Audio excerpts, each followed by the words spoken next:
proxy stargates you can do that are super risky, but if it, because it's really easy to scout, but like if they don't scout it, if they decide not to scout, that Oracle gets in there faster than you've ever seen. It's really strong for blink because you can blink into the main. You have plenty of room in the natural to attack your opponent, and you're mobile, so you can deny thirds better. So this map could have some interesting play. We might go into a macro game. There are so many unique features on Terraform, and we'll see if they're utilized. Guys, in the top left-hand corner from Exile 5, the green Protoss player currently down 1-0. It is Believe. And in the bottom right corner, we have the red Korean Protoss, who is now up 1-0 with some delicious cheese. It is Picasso. I'm actually kind of hoping for more cheese. I am definitely hoping for more cheese, and I was just going to say, who more to cheese than Believe himself? People that actually, a decent amount of people kind of were, why is he on XL5? He's cheesy, he's all this stuff. But, we'll see. We'll see how he plays that out. I'm very excited that he's on XL5, and actually incredibly happy that Exile picked up a couple new players recently, which is really cool. Look, if Haas can get on Yowie Flash Wolves, anyone can get, any cheesing player can get anywhere. I want to see some Haas level cheese, actually. Some Haas level cheese? What would you categorize Haas level cheese as, Torkk? Proxy Stargate with 2 oracles into proxy Robo DT drop. That's what I want. I may have seen him do that once on his stream, by the way. Look, I just may very well be the case. It sounds pretty cool. It's intricate enough that I can't quite be like, no, that doesn't work. Like, I mean, you never really know. This time, though, Believe and Picasso opening up almost the exact same way. Picasso not going to be going for that 10 gate and just saying, you know what, we're cool with the macro game. Still, you can see some cheesy things, but for now, both players are ending up with about the same build. And Picasso will be the first one to send out his lovely scout, making sure nothing's at his natural, and making sure he's not being cheesed back by Believe. For game 1. Yeah, it's a pretty mirrored build right now, but any standard 13 gate opening is usually similar. Sometimes one person will like delay a second gas and go Robo with a quick Nexus. That's less common though, because you're kind of vulnerable to like Stargate openings, and you're safe against Blink openings, but Stargate is still very much in the meta, so it's not that common to do it, and Blink deals with that pretty well. They may be going Blink here. I'm not entirely sure. It's a little bit hard to tell at this stage of the game. We'll know in a second after they start their Mothership Cores and Stalkers. Usually people get it after that. The only real tech that you generally put down before those units is like a really fast Stargate, or maybe if you're doing like the cheesiest DT build in the world, you might do that first. But they're both going to open up a bit safer just to make sure they can prevent any scouting so they can go about their tech freely. I feel like, especially from Picasso, even though he was the one to cheese in game 1, it's still okay. I don't want to have the cheese from Believe when it's just the angry cheese. Like, oh, screw you, I don't care, but to make something work, and just trying to make something work there. But for now, they will be kind of going into that macro game. Picasso clearing out his natural, and there's the decisions. Twilight Council from Believe, it's going to be a Stargate from Picasso, and it can go either way. I really like this. I really like these choices from both the players because they're very versatile, and it's not just straight up, okay, you counter, you game over. Yeah. Yeah. In this scenario, Picasso's also going for a quick Nexus. That's good. So in this scenario, Believe has the slight advantage of he will have a bunch of Stalkers. He's definitely going for Blink because he's continuing to make Stalkers. Usually if you go DT, you're going to delay that. Also, he just dropped down the other 2 gates and started Blink. And you have that kind of advantage where you will be ready for an Oracle, so in theory the Oracle shouldn't do game-ending damage. Or that much damage, really. You might get a probe or 2, unless Believe decides to get overambitious and moves out of the map too early. And since he doesn't know what Picasso's doing, he'll probably stay at home for a little bit. Picasso's getting his Robo, nice and standard. So this is a pretty standard opening. It'll probably go into a macro game. Definitely macro game is a possibility. Picasso heading out with his Oracle on the left-hand side. We actually saw a Mothership Core kind of escort that probe over there, so maybe looking for more aggression off the back of this. But the Stalkers barely, or Believe, will not spot this Oracle, and they're going to be all the way on this side of the map. Thankfully, Believe does have a Mothership Core at home, and for now, though, on Picasso's side of the map, he can hold his natural for a while. Will finish. There will be a foot and overcharge, and it looks like everything's set. He's got all the tools to defend, Torkk. Yeah, and the beauty of this Oracle opening is that if Believe wanted to put on more pressure with these Stalkers, he gets slightly delayed by the fact that he has to defend this Oracle. So after this first Photon Overcharge, he's gonna have to like warp into Stalkers at home so he can continue to ward off the Oracle because he shouldn't have another one by the time the Oracle would come back in. So this is also really nice for Picasso in the fact that there shouldn't be that many or any more stalkers coming across the map. So he can be a little bit greedy, get that immortal out. As soon as Picasso identifies it's a macro game, he'll probably throw down a forge. Picasso not only kind of countering his player, but more so just nullifying his opponent's build, as you mentioned, Torkk. And Picasso, he's looking for that aggression with that pylon, still just keeping Believe in his base and desperately Believe he knows he needs to do something. He knows he needs to try to deny, but with the Immortal, with the 3 Stalkers, he will have to pull back. And I completely agree with you, Torkk. Picasso probably will throw down a Forge relatively soon, maybe try to get into the macro game, but will be Believe doing that off the back of this, trying to get his Robo down and just deciding, you know what, I got to switch everything completely up. I've got a great utility. I've got Blink. I can probably hold my natural against Immortal, Stalker, kind of something all-ins, but still, Picasso, he's looking really, really good right here. He's got 2 Immortals out already, and he's kind of looking to be aggressive. There's the move out. Yeah, so this is a really common thing that some Protosses will do. So when there's like a failed blink aggression and he can identify it as right now he's gonna look around for proxy pylons, but he's gonna be really ahead in the Immortal sense, so he does have a decent timing that he could pull. With good control, Believe can hold that with like some force fields and good blink control. He would be able to hold any kind of Immortal all in, so I don't think Picasso will do that. But Picasso is in an interesting position where if he ever puts on aggression, he has to make Believe defend in 2 places because the Oracle is still around. And he's in the lead with like quality army units, right? It's not just like whether or not you have more supplies, whether or not you have good army supply. And Immortals are a good army supply, charge lots, kind of, they're what you get later, and then like Colossus. So Picasso's gonna be in this army lead, and Believe's gonna have to find something to do to either like be slightly tech greedier than Picasso to catch back up, or slightly economically greedy. He has to kind of play his cards right because Picasso's in a really good position. Definitely Believe has to play his cards right, and Blink is one of those upgrades where you kind of can get yourself back into the game, but he's got to be aggressive or have to do some miraculous defense, which he may have the possibility to right here. Picasso moving in. Mothership Core can easily fit an overcharge if he wants to. Picasso picks up 3 kills, and does he get out beautifully? He does barely get out there with 24 health, and just even more annoying for Believe, as you mentioned, Torkk. He knows it's out there, and he's got to stay home, but if he can manage to kill it, maybe he'll do something. Believe does have the blink, won't quite catch the Oracle, but we'll see that proxy pylon on the left-hand side of the map. Yeah, this is actually really, like, this is like bog standard what you should do, like, if you open Oracle from Picasso. Like, this is actually a really good game to look at if you're struggling. Like, what Picasso is doing is really safe, really economical, really just good. He's just doing everything right here. Believe is doing the best that he can in this scenario.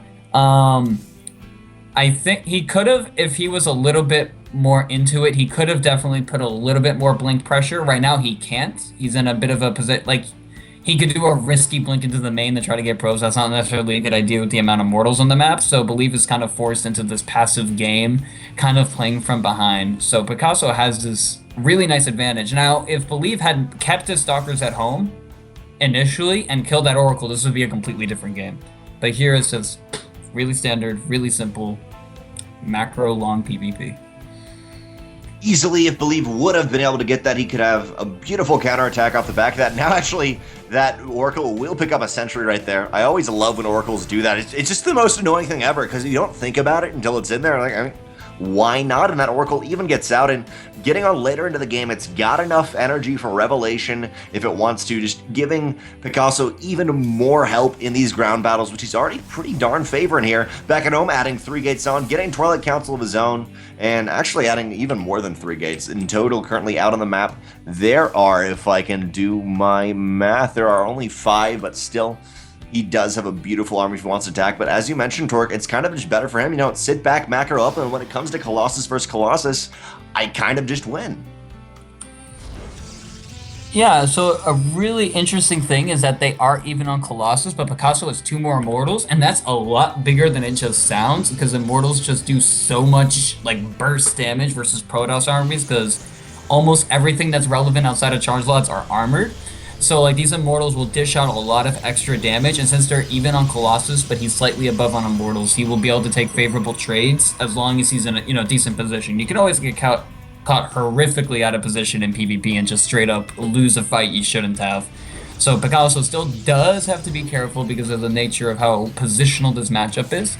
But this, unless someone decides to start being really annoying with like charge lot or DT drops, this is gonna probably be a pretty passive macro to 200-200 game. Macro to 200-200, which Picasso does have a very slight lead, about 20 supply here. His third base was slightly quicker, and as you said, just coming out into that nice macro game. One thing to hit on just a little bit more, actually a very nice little, I think that was a Zealot run by on Picasso's top right-hand base.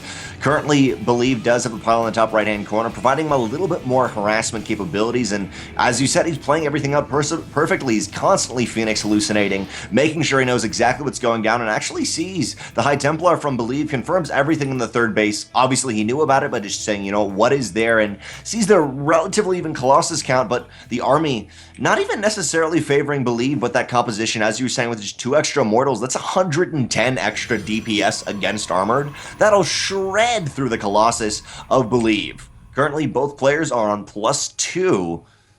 No armor, but still, it's pretty much how the PvPs go, and I don't want Picasso to move up this ramp, but he may try to do it right here. It's a little bit risky. What's actually really interesting that Picasso kind of has to do something right now, because in the middle of this, Believe seems to have built, I believe, a second Robo to catch back up, because I think he thinks he's farther behind. Sometimes Protosses do this to either get a, they sometimes do it in a cheeky way where they're just trying to get ahead, or sometimes they do it when they're behind. So I believe we'll actually get ahead in Colossus unless Picasso kind of does something now, but the problem also is the fact that Believe has charge, Picasso does not. Charge is really important for getting on top of Immortals and on top of Colossus and just being like this really good cannon fodder. And since Picasso doesn't have charge, he does have a lot of Archons which can help. He just has to be positioned really well. And Picasso could win a fight, but he can't delay too much without having a second Robo of his own, or this could get dicey. Could get dicey. One sad thing for Believe is, yes, he's got charge, but he's only got 8 Zealots versus the 16 of Picasso. Beautiful Colossus shots from both ends, but the Colossus of Believe will be working on the main army, and all those Zealots of Picasso, the first Zealots with charge, did allow a little bit of a barrier, keeping the Zealots back, and actually now, for Believe, he's had a little bit of dice situation against these Immortals, just shredding through his ground army, and Believe starting to macro back, and all the probes were pulled right there in that battle. 19 probes go down, and Picasso just pushing forward. He knows if he can reset that Colossus count, he can take it, and right there, I really like that engagement from Picasso. I think at first I was a little skeptical, but it seemed to go out pretty well for him with those extra Immortals DPSing down the ground army. Yeah, he had a really good timing before Believe could get that many units. Like Picasso was at like 190 supply and Believe was maybe like 20 supply below him. So he was able to actually take a favorable engagement despite charge, and also he had more Zealots. So Picasso just like had the better 16 army. to 8, literally double the amount of Zealots beautifully. And not only that, but he got onto the high ground not too much earlier than Believe, but definitely had 1 or 2 seconds to actually get a position where, unlike in a different situation where Believe was at the top of that ramp when Picasso tried to go up it. So took the most favorable engagement he could have and is just going for another counterattack, Torkk. I like what Picasso's doing right here. He's taking a 4th base behind us because he knows he just killed a bunch of probes. He's really ahead. He's just going to be really careful about this engagement. He's not. I don't know how much he's going to try to commit. I don't think he should continue right here unless he has some miraculous. Yeah, this is going to be pretty even. So I don't think that Picasso will straight up win the game here. Actually, yeah, Picasso threw down the Manor Nexus.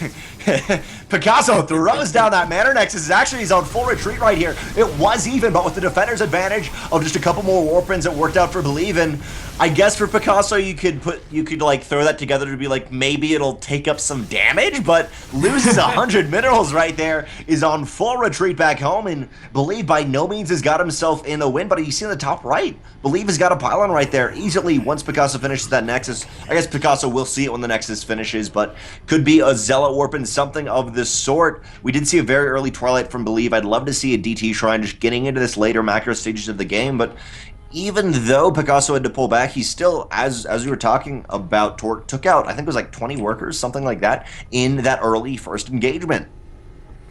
Yeah, so now he's actually only up 6 workers. That's because Picasso hasn't had to have built workers for a while. Believe had to resume worker production. It's actually not continuing it, so he's going to continue to have a slightly lower economy than Picasso. And Picasso's charge just finished along with the warp prism. So Picasso has aggressive opportunities to try to catch Believe out of position with a Zealot Warpin in the main, and then get a good position with his main army that is now equal on upgrades with Picasso. I mean, with Believe, Picasso's are now finally equal with Believe. Oh, warp by having prisms charge. cross each other in the middle of the map, by the way. They both saw each Oh, other. I don't know if they that's reacted. awkward. It was very awkward. Like, oh, hey, can't do anything, bro, but, you know, like, say hi to my cousin for me. It's like in ZVZ when two overlords hug. It's a high five. Let's be honest. It's a high five. Let's get that down. For now, though, both warp prisms, they're looking to do damage. Believe he was really intent in the warping in the top right and taking his gold base. Believe knows he's a little bit behind, not too much, but does want to take a solid lead. Picasso with charge and with these 6 zealots will actually do a decent amount of damage to this mineral line. We'll see when he engages. Does take out 2, but does not actually focus down probes at the cost of those zealots. They give their life for ire, but they do pull back Believe for a couple seconds, and I don't know, maybe give Picasso the lead. We'll see. Top right-hand base of Picasso is a lot quicker, but Believe's going to try to compensate. Oh my god, the double War Prism drop. Is this Liquid Hero? Oh my god, this is wonderful. I have not seen this in a long time. I don't know if this was accidental or not, but it's amazing. But it didn't really do anything. But I like the idea. Like, this isn't very common for the specific fact that, the way you use Warpins is you kind of use them as a pylon, so you don't... Oh, the Archons. They really believed in themselves right there, Torkk. They were happy Archons. At least he has one more War Prism. See, that's the backup plan. You make them think you have no War Prism by losing one, and then you have another. Except, I guess Picasso did just see it because of his cannons. But I don't know if that was an accident or something. The reason double War Prism isn't that common is because, like, unless you have an absurd amount of gates, you usually don't want to warp in at 2 different points when you're aggressive. So it's not. That's why it's not that common. But here we have an engagement. For a second right there, Picasso is in a really hairy situation with his Colossi exposed in the back part of the army, but they did pull back and just shredded through a lot of Zealots right there. Now Believe is left only to his Colossus. 3 plus 3 to 0 for both these players, and Believe is barely gonna, actually not even barely, actually just completely slaughters through that. Almost one Colossus goes down. If one more shot from the Mothership Core does hit it, or 2, it will go down. But in that, I mean, basically Picasso, he was caught out of position. Torkk, any thoughts? Yeah, I think actually from here, Believe might just straight up win this game. Like right now, he has a significant lead in Colossus. He has 6. He's getting 2 more, and Picasso has 0. Picasso is gonna have to work some magic to get back into this game. Like I'm not really entirely sure what he can do. He does have double Robo, so he can do double Colossus production like right now. But this is like a really good timing from Believe right now. This is like his window of opportunity to just win this game. I'm not sure how he could lose from here, but maybe. Less than a window of opportunity, more like a huge door. There's just not enough time to get up enough Colossus, but I mean, maybe with cannons, we'll see. Colossus will do a decent amount of damage to Picasso's 3rd, and Picasso's gonna try to flank it. He does have 2 Immortals, but there's just so many Colossus. Probes being pulled, a little bit reminiscent of that fight in the 3rd base of Believe, the very first fight, but the Colossus just shred through the army. 21 workers going down.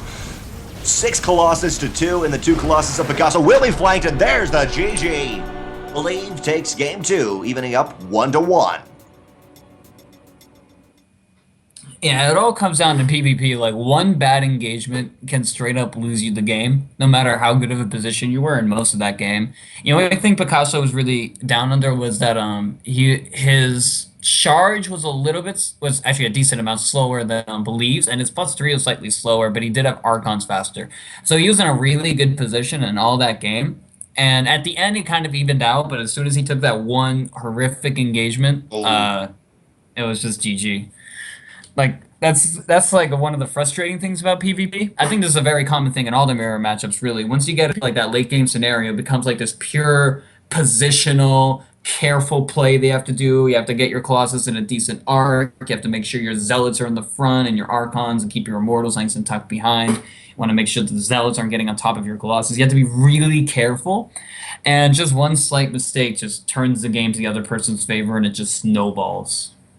Believe definitely had a beautiful concave with the Colossi, allowing him to do so much damage, and Interestingly enough, before that final fight, Picasso was up by a little bit, just a smidge in that army supply. But as you mentioned, it comes all down to the positioning. And overall in that game, Picasso you got to be kicking yourself after that. You got to be, like, why did I have to lose that? And as you were mentioning, it does come down to the positions, but not even that. I feel like more so in PvP than any of the other matchups, but it comes down to those key tech units, and key tech units take a long time to make even with double robo. So once you're down, once your count of colossi have been reset, it's so hard to catch up unless you have a counter like Tempest or something already, an army kind of compiled back in your main base. Game 3, though, is going to be Bridgehead. Torkk, your thoughts?